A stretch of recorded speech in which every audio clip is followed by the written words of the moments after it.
What's up, peeps? So it's VA 100%er back at you with another video. Sorry, man, that it's been so long. Been crazy busy with school and work and the kids going out with their sports and stuff like that or whatever. But this time I wanted to do another video. This time it's gonna be like a tool catch-all type video. We're gonna be talking about the VA school system. We're gonna be talking about what different options that you'll have for going back to school, and then we'll also touch a little bit on some sleep apnea stuff and how to get that linked to your VA disability, even though you might not have gotten diagnosed with it while you were still in the military.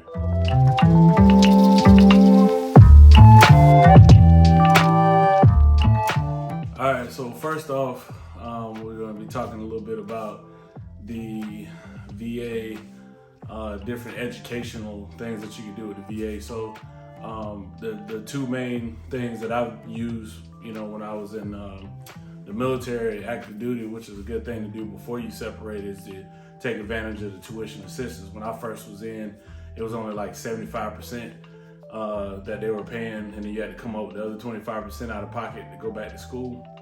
And then by the time I transitioned out, it was full 100%. So I was able to get my 2-year CCAF before I got out. I was able to use the same thing in order to, go get towards my bachelor's degree before I got out. So by the time I ended up separating from the military, all I had was about 2 years or a little under 2 years to use my post 9/11 GI Bill. So what I did is I ended up going online because I took a contract overseas right after I separated, so that was the only way I could attend school. So I used that to get closer towards my bachelor's degree, and then I ended up moving back home, and then I actually went to a college where I used my GI Bill, and then I ended up graduating with a bachelor's degree, and I still had some 9/11 GI Bill left over. So what I ended up doing was, with that extra stuff, I just enrolled into some master's classes, so just in case, and I ended up running out of money, but I decided that I was still going to take a few classes, because later on down the road, if I wanted to just maybe save up and use some of my own money, or coming out of pocket, or go do some student loans, which I don't really recommend, because who wants to be in debt like that? So anyway, that's some of the best ways that people can get their education in, and basically all you got to do with that is just contact whatever school you want to go to, and then talk to the financial aid office to see if they have a military section. And then once they get everything taken care of with that, and they get all your GI Bill stuff together, then you'll be able to attend either in school or online. And the second thing that I used was I ended up doing the Voc rehab option, which is chapter 35, and the post 9/11 is chapter 33. So with that chapter 35, basically you're just with your disability rating, that would dictate what type of program within the Voc rehab that you'll be able to do. Sometimes they'll have it to where you can open up your own business. They'll give you some money to do certain things.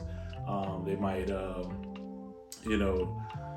do like job placement stuff. So like for me, I had graduated with a bachelor's degree in administration, and that ended up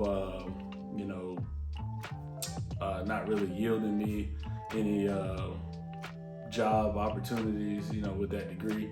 So they were trying to help me pad my resume and then get me some job placement type things to use my bachelor's degree that I got.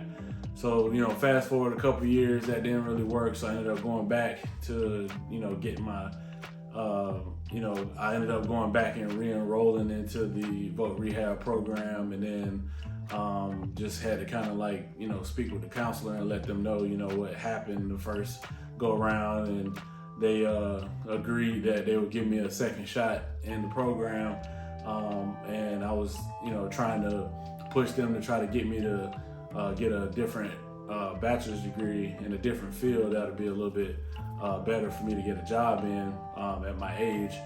But pretty much they deemed that I wasn't worthy enough, I guess, to say to be in that type of program. So what I was approved for was a certificate program. So anywhere from 7 to 9 month program at any school that offered whatever it is that I wanted.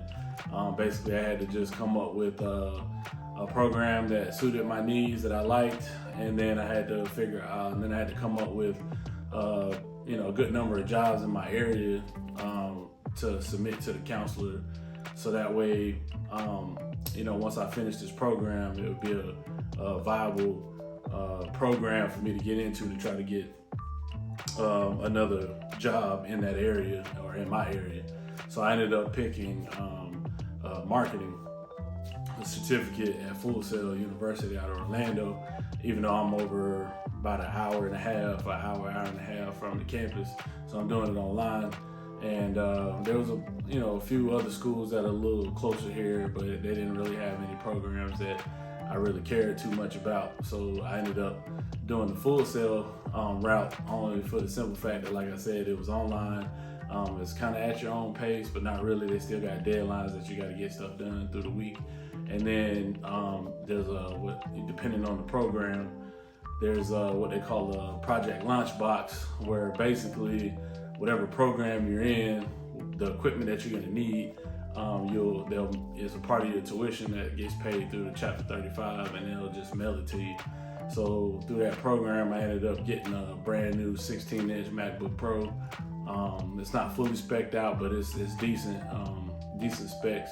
And then it comes with the Adobe Creative Cloud, so it comes with all the Photoshop, the Lightroom stuff, the Premiere Pro, all of that stuff.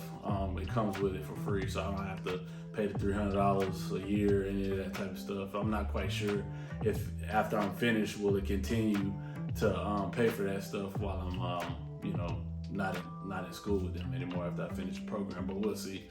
But I had a 13-inch MacBook Pro M1 that I with the touch bar and all that type of stuff I had before I enrolled, and then of course once I got the 16-inch, I gave the 13-inch to one of my daughters. So that was basically how that worked when it comes to either doing the Voc rehab or using your post 9/11 GI Bill. Now, what I can say too is when it comes to your kids and using some of those programs for your kids, when you're at 100%, or even if you retired or you got out the military and you didn't use your 9/11 GI Bill at all, you can pass that on down to one of your kids and they can use it. But for the fact that this is a 100% type deal, and this is where your goal is to try to get to 100%. What you want to do is you want to try to get as close to that to try to get up to 100%. That way you can use these benefits for your kids to go to school. Now, like I said, I'm still trying to figure out the one program where the state will pay your students full tuition, and then you also have the program that they'll pay them a stipend, kind of like a housing allowance every month. My oldest kid, she just finished her EMT certification using my 100% here at one of the local colleges, so I know that part works. So basically all you got to do is with that, what the stipend part is you just print out your 100% permanent and total letter off of va.gov or e-benefits or however you get it. Then you take that and you have your daughter, or you go down there with her to the financial aid office, and then they'll get the ball rolling with that. And then basically when it comes down to your kids getting that program part, after every month they will have to check in, or because they don't have like a counselor or anything like that checks on you like the Voc rehab thing does, but they have to report in like 7 days before, so like a week before the end of the month, so that way they'll get paid, you know, on the first of the next month or somewhere within that first week. Otherwise, they won't get paid. So they changed the whole process up with that. So just to make sure that the kids are, you know, still in school, that they have to. I'm thinking that they have to go through the actual school to report that and say, hey, like, I'm still in school, I'm still taking classes, I'm not just out here just collecting this money. So that's pretty much it, you know, for that aspect of the video. So tune in to part 2, and then I'll be talking a little bit about the sleep apnea and how to connect that together. So stay tuned for that.